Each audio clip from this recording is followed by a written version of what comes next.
well. So guys, welcome back to another video. This is another general knowledge reaction. It's been maybe like 2-3 weeks, maybe like a month since I've last reacted to him.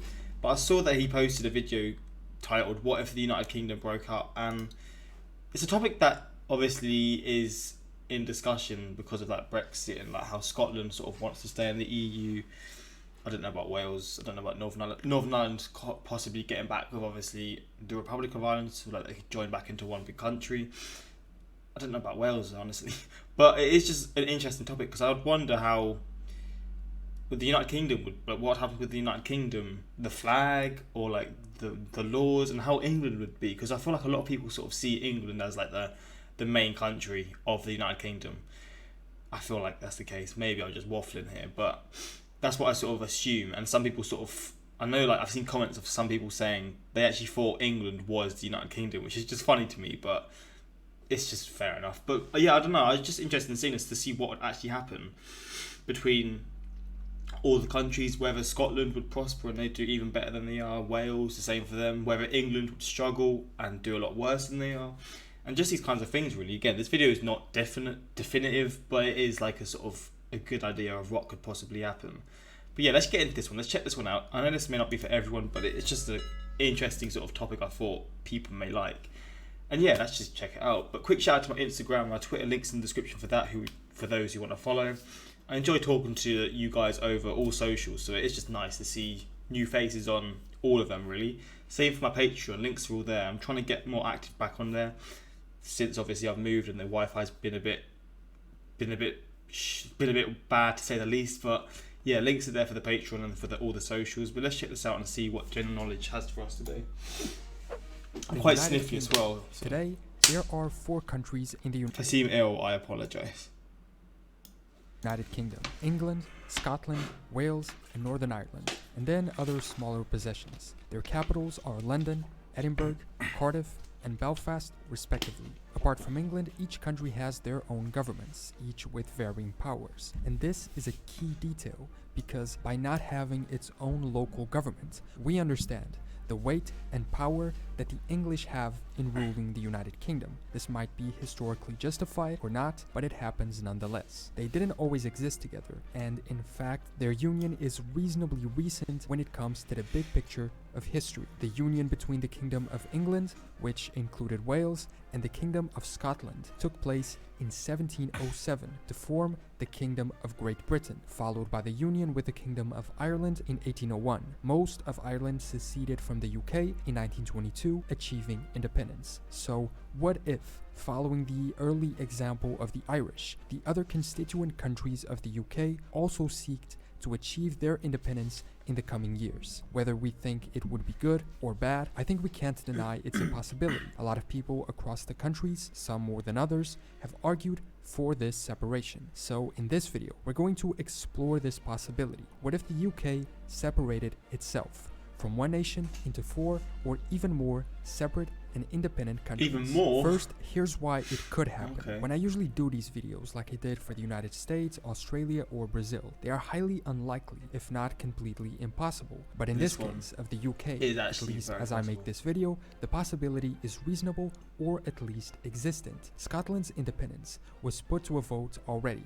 It lost, but not by much, and the circumstances have changed a lot. Key factors which were keeping Scotland in the UK have gone away. When the UK voted to leave the EU and yes won, it only won overall in England and in Wales. In Scotland and Northern Ireland, the majority, and in Scotland's case a big majority, voted to remain. Because of this and some other reasons, pressure for a new vote is building. The latest polls point to a victory of independence by 5 or more points should a new independence referendum take place. In Northern Ireland, population tendencies are changing, and current agreements after the UK left the EU might push the 2 Irish states towards unification. The Good Friday Agreement state that Northern Ireland will be able to vote for unification when they choose to, and a recent poll from January of 2021 by the Sunday Times points to 42% of people in Northern Ireland wanting unification. 47% are still against, but it's a shorter lead than a 2013 poll that only had 17% in favor. Gee, so it's going up quick, and probably within the next 5-10 years it's going to be more yes than no. If such should happen, which I find the most likely out of all these scenarios, 2 of the 4 countries would be out: an independent Scotland and a free Northern Ireland, which would eventually unify with the Irish Republic. And after this, how long could England and Wales remain together as the 2 last countries in a much smaller United Kingdom? Just this week, the BBC published an article titled "Welsh Independence: More people in favor," but the latest polls only point to 22%. However, this number could go up if Scotland and Northern Ireland leave. A quarter of voters were undecided, and the independence movement has jumped from 2,000 members to 17,000 in just a year. Wales received significant funding from the EU, which is now gone, and their economy is suffering a lot with the UK leaving the European Union. And so, we could end up with 4 new countries, or even other smaller sovereign states like the Isle of Man or Gibraltar. But for now, let's focus on the main 4: England, Scotland, Wales, and Northern Ireland, and understand how they would do on their own. First, becoming independent, each would need their own specific government. As I mentioned, all of them already have local governments. Today, they have different levels of autonomy and power, but the infrastructures exist, so it would be just a matter of transferring full control of the territory to them. England has no local parliament or government, however they could just inherit the UK one. But what type of governments would they have? A few countries throughout the world that got their independence from the British remained as a part of the British Commonwealth, also keeping the British monarch as their head of state. But would this be the path for these new countries as well? I honestly feel that they would be less likely to want to remain a monarchy. If they would go through the whole process of separation, they would probably not want to keep any ties of sovereignty with the UK, and so we could see Scotland, Wales, and Northern Ireland become full-on republics with their own governments,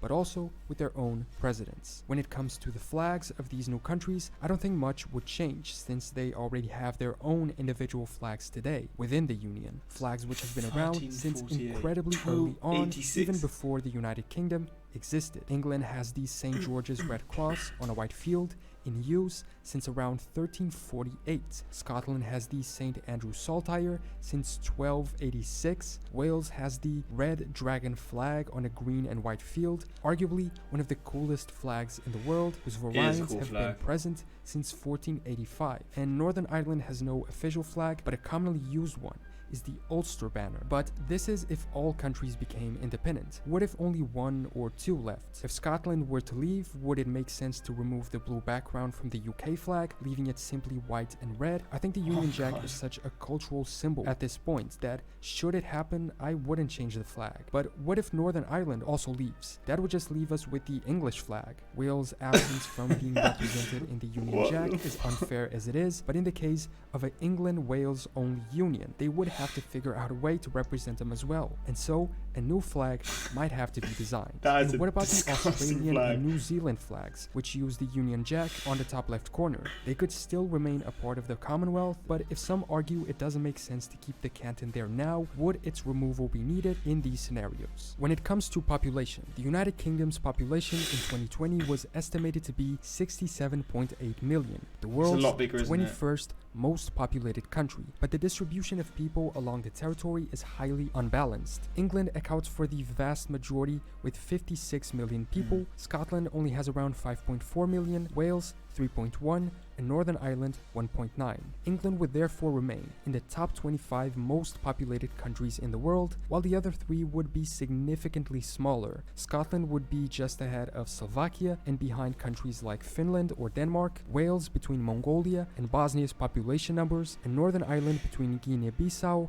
and North Macedonia. Although joining the Republic of Ireland, the Irish island would then account for a total of 6.7 million people. When it comes to the religion of these various peoples, there aren't that many differences. Christians are the vast majority in all 4 countries, 60% in England, 57% in Wales, 53% in Scotland, and 82% in Northern Ireland. The second largest group are non-religious people in each of them. There are very small minorities in all of them, the most relevant being Islam at 5% in England, England, but there are no significant religious differences between these four potential new countries. There is a key difference though between Protestants and Catholics. Most of the United Kingdom is Protestants. However, there are some Catholic populations still, and this might play a role in a few future developments. In Scotland, Catholics comprise around 16% of the total population, a number that goes down to 7% in Wales or 10%. I'm not gonna lie, I struggle to believe that 60% of England is Christian. Because when I went to school, I'd say 90% of the people I knew weren't religious or didn't even I would say they weren't, or 90% of the people that I knew, I said that already, I knew weren't religious. Obviously there were people who were religious, but the majority that I knew weren't. So it's kind of interesting that it's 60%. Maybe it just depends on where you're from. Maybe in London it's more religious, or in Manchester it's more religious. But around here, for people that I know, the percentage definitely does not equal to that. So maybe it's just the people that they've sort of taken for this pie chart, but it's interesting seeing it at 60% because I would definitely not agree with England that. and Wales together. But what about Northern Ireland? One of the key divisions between British Northern Ireland and the independent Republic of Ireland is religion. In the north, they are mostly Protestant, and in the Republic, mostly Roman Catholic. But things are changing. In 2011, 48% of Northern Irish saw themselves as Protestant and 45% as Catholic. Oh, wow. And over the past 40 years, the number of Catholics has been steadily increasing, and the number of Protestants going the opposite direction. This population tendency might contribute to an easier path towards Irish unification in the future, and especially in the case of Northern Irish independence, a situation where their connection to the great Protestant country of the area, England, would be much smaller. And what about the area in which these people live? United, the UK has a total area of around 242,000 square kilometers, the world's 78th largest country. It's How so would it small. be divided in the case of separation? Once again, England makes up the majority of this, with 130,000 square kilometers, 54% of the UK's European land. Scotland comes second with 32%, Wales at 9%, and Northern Ireland last with only 6% of the territory. England would still be within the top 100 biggest countries at number 95, just behind Greece. Scotland only at 115, ahead of Czechia but behind Austria. Wales at 148, between El Salvador and Belize, and Northern Ireland damn. at 156, behind East Timor. The border of Northern Ireland with the Irish Republic would likely remain open, further contributing to unification, but it's likely that free movement of people and goods would also be a reality within Great Britain. Additionally, there is the issue of other overseas territories that the British have today. Which of the countries would keep control over them? I think proximity makes sense for this, so the Channel Islands would necessarily remain dependencies of an independent England. But what about those in the Caribbean, Africa, or Asia? Would this separation be a chance for them to lose a few of them? I'm sure, for instance, Argentina would see it as a possibility to once again Falkland. attempt to conquer or occupy the Malvinas/Falkland Islands, and others across the world might go through similar issues of local and neighboring countries wanting to take them over. Gibraltar is, as it is, a complicated issue. Would UK dissolution lead to it remaining English, or finally cave and join Spain? They could also become independent, as could the Isle of Man and other small overseas territories of the British, leading not to 4 new countries, but 5, 6, or even more of them. Gibraltar and the Isle of Man already have their own cool-looking flags, but many others like Bermuda don't. And so, in the case of independence for these smaller islands, new flags might also be needed. And what about the economy? The British GDP was 2.8 trillion in 2019. They are the world's 5th largest economy, but the distribution per country is, again, very different. England accounts for most of it, with London alone being a key part of their economy. I guess that's why there are even some people who have the crazy idea of London Yeah, I've heard this as well. London, becoming its own country. I'm just like, bro, what are you talking becoming about? its own independent city-state, Oh, sort of like city-state, what yeah, Vatican Monaco. is to Italy, but for companies Not instead of the Monaco. church, I guess. Out of those 2.8 trillion, 2.4 were generated through and Oh in my England. Although days. if you exclude London, that number falls to 1.7 trillion. However, still very much ahead of Scotland at 200 billion, Wales at 100 billion, and Northern Ireland at 50 billion. London alone surpasses the other 3 countries. Combined. Bro, I didn't realise it was this. There was this kind of difference. how would these countries survive? I mean, I guess because the populations are a lot smaller, maybe it would be easier. And again, like with Northern Ireland, they'd just join up back, possibly with the Republic of Ireland.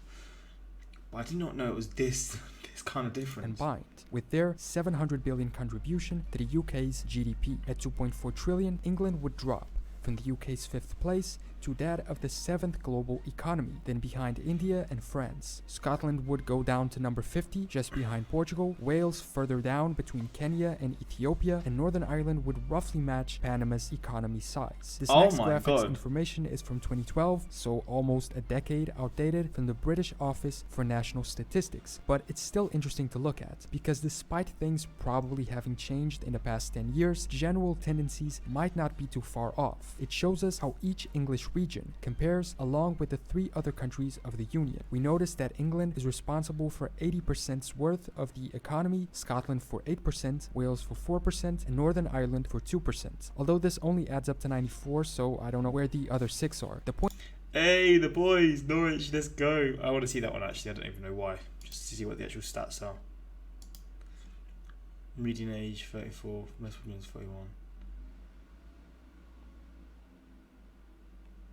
Although this only adds up to 94, so I don't know where the other 6 are. The point is, even assuming England's position is partly due to working together with the other countries, even if they were exploiting their resources and concentrating all industry, production, exports, and service providing in England, their economy is largely bigger, and at the moment of a breakup would be the biggest. Obviously that without the resources of the 3 countries and with the 3 establishing their own individual separate economies, England would likely fall in benefit of the other 3. So far, in population, territory, and economic terms, England would retain much of what the UK already has. Now, obviously, I think at least immediately, there would be a very big drop from no longer working together, and each of the countries might lose significant amounts in their GDP, especially because all the new countries might have new expenses that the central UK government now covers. Only 16% of Scottish exports are to the EU, while 63% to the UK. If these UK-destined exports were at risk, their economy would suffer a lot. But I think in the long term, Scotland would likely begin improving and doing better. There is also the issue of currency. Would all of them keep the British pound or come up with Scottish, Welsh, and Irish pounds? Northern Ireland unifying and Scotland joining the EU could mean they also join the Eurozone and begin using the euro. But unless all of them continue to use the British pound, which in this scenario I would find unlikely, the value of the currency would most likely drop, even if then rising again or even more in the future. And finally, one of the biggest issues in any country separation, the military. How would they divide military forces and resources? According to this document from 2014, the UK have around 156,000 active military personnel. Of these, 125,000 are provided by England, around 10,000 by Scotland, and just over 2,000 by Wales and Northern Ireland each. In this map, we can see that, although this includes civilian personnel and the armed forces too. The darker the color, the more that region contributes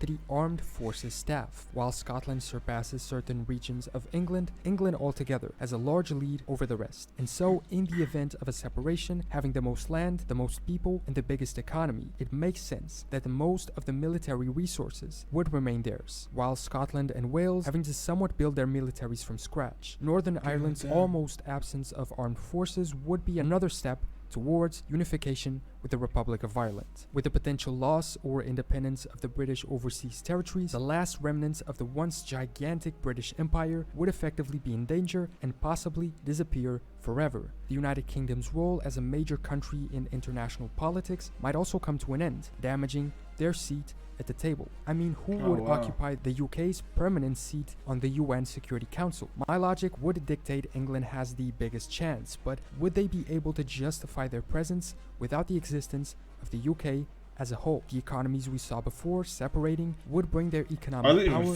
significantly down. And even if England, or perhaps eventually Scotland, maintain their presence in the G20 or G7 groups, their power and influence would decrease, as their economy would be much smaller as well. So, that is a short overview of what could happen if the United Kingdom broke apart, separating itself into 4 or 5 or more independent separate countries: England, Scotland, Wales, Northern Ireland, or a United Ireland, and perhaps even the small Isle of Man or Gibraltar as small states in the style of Monaco or Andorra. How these new countries would compare to each other when separate economically, politically, in terms of population and other factors, the fate of their territory, and how they would do on an international level. Like I said, I don't think the scenario is impossible. I think there is some likelihood of it happening, but only in parts. Irish unification seems inevitable in the future, and Scottish independence seems to be very possible, but I think at least England and Wales would remain together even in those scenarios. Would these separations be good for those who leave and those who stay? I honestly don't know. So make sure to leave your opinions below. Would you like to see this happen? This is or a not? very interesting And what video. do you think the results would be? Thanks so much for watching this video. Subscribe. Shout out to general knowledge again, man. Another really interesting video topic. Just to clarify, the Isle of Man is already mostly independent. It's a crown dependency and is not part of the UK. I'm no math expert, but somehow 110% of Welsh people were polled on independence. Well, then it wouldn't be the United Kingdom. Wise guy, double dislikes. I'm just putting your leg, you know. Fuck's sake. You must like this idea because its profile picture is Napoleon. When a place in the UK ends in "bur," it sounds like borough. Oh, like, but I know what he's saying. So Edinburgh is borough. I say Edinburgh as well. Edinburgh. Then people call the UK England would finally be factually correct. Factually right. That's what I was saying at the start, wasn't it? Some people call it that anyway. I bet in less than 5 years there's going to be a comment saying, well, this aged terribly. There are local governments, Wales and Scotland have their own parliaments. As a Welsh person, this is a very interesting video. Also, it makes my skin crawl when people pronounce it Edinburgh. One of the coolest flags. Chash Taste viewers sweating furiously. I'm from southwest England, so long live the Republic of Wessex. Northern and southwest England should be their own country as well. London globalists just suck the resources from regionals. I mean, people are just getting into their own arguments there, but interesting topic. It's crazy to see what this could actually lead to for all the countries, but you never know. These sort of ideas are coming up a lot more in recent times, and the possibilities are getting even higher. But we'll just see what happens. Right, I hope you guys enjoyed this reaction. Until next time, like, subscribe, peace.